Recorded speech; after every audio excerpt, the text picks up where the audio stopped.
നമസ്കാരം. ടുഡേ ന്യൂസിലേക്ക് സ്വാഗതം. 2 ദിവസത്തോളമായുള്ള തിരച്ചിലിനൊടുവിൽ കൊളത്തൂരിൽ നിന്നും കാണാതായ രാധ എന്ന വയോധികയെ മരിച്ച നിലയിൽ കണ്ടെത്തി. ചൊവ്വാഴ്ച ഉച്ചയ്ക്ക് ശേഷമാണ് കൊളത്തൂർ തെക്കേക്കര മണക്കാട്ടുതൊടി ഉണ്ണികൃഷ്ണന്റെ ഭാര്യ രാധയെ കാണാതായത്. കൊളത്തൂർ പോലീസും അഗ്നിശമന സേനാംഗങ്ങളും ചേർന്ന് ക്വാറിയിലും ജലാശയങ്ങളിലും തിരച്ചിൽ നടത്തിയെങ്കിലും കാര്യമായ വിവരമൊന്നും ലഭിച്ചിരുന്നില്ല. ആഴമേറിയ ക്വാറിക്കുളത്തിന്റെ പരിസരങ്ങളിൽ രാധയെ കണ്ടെന്ന് പ്രദേശവാസികൾ നൽകിയ റിപ്പോർട്ടിന്റെ അടിസ്ഥാനത്തിലാണ് സ്കൂബ ടീം മുങ്ങിത്തപ്പിയുള്ള പരിശോധന അടക്കം നടത്തിയത്. അറ്റ്ലസ് ഷോറൂമുകളിൽ അവതരിപ്പിക്കുന്നു വമ്പൻ ക്രിസ്മസ് ന്യൂ ഇയർ ഓഫർ. ചൊവ്വാഴ്ച ഉച്ച മുതൽ രാധയെ തേടി നെട്ടോട്ടമോടുകയായിരുന്നു കുളത്തൂരുകാർ. കുളത്തൂർ തെക്കേക്കര മണക്കാട്ടുതൊടി ഉണ്ണികൃഷ്ണന്റെ ഭാര്യ രാധയെന്ന 66-കാരിയെ കാണാതായി 2 ദിവസം പിന്നിടുമ്പോഴാണ് തൂങ്ങി മരിച്ച നിലയിൽ കണ്ടെത്തിയത്. പോലീസും അഗ്നിരക്ഷാ സേനാംഗങ്ങളും നാട്ടുകാരും ചേർന്ന് തിരച്ചിൽ ഊർജിതമാക്കിയിരുന്നു.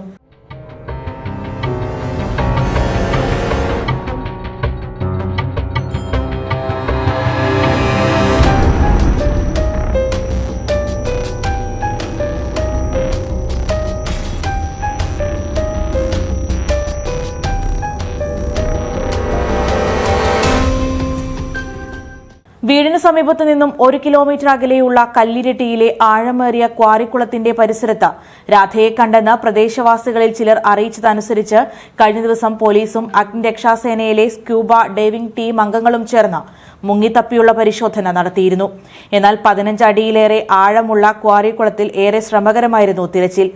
നാട്ടുകാരുടെയും ജനപ്രതിനിധികളുടെയും സഹകരണത്തോടെ 1.5 മണിക്കൂർ തിരച്ചിൽ നടത്തിയെങ്കിലും സംശയിക്കത്തക്കതായി ഒന്നും കണ്ടെത്താൻ കഴിയാത്തതോടെ ജലാശയത്തിലെ തിരച്ചിൽ അവസാനിപ്പിക്കുകയായിരുന്നു.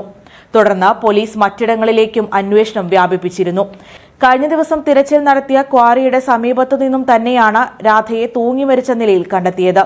കുളത്തൂർ പോലീസ് സ്ഥലത്തെത്തി പ്രാഥമിക നടപടികൾ സ്വീകരിച്ചു. Today news, Perinthalmanna.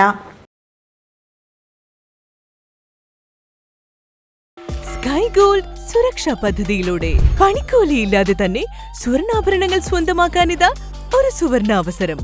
കൂടാതെ വിവാഹ പാർട്ടികൾക്ക് സ്പെഷ്യൽ ഓഫറുകളും 2% മുതൽ അഡ്വാൻസ് ബുക്കിംഗോടുകൂടി 2.5% മുതൽ മേക്കിംഗ് ചാർജിൽ സ്വർണ്ണാഭരണങ്ങൾ സ്വന്തമാക്കാം. കൂടുതൽ സുരക്ഷ ഉറപ്പുവരുത്തൂ സ്കൈ ഗോൾഡ് സുരക്ഷാ പദ്ധതിയിലൂടെ. Sky gold, Perinthalmanna, Nilambur, Ponnani, Pune.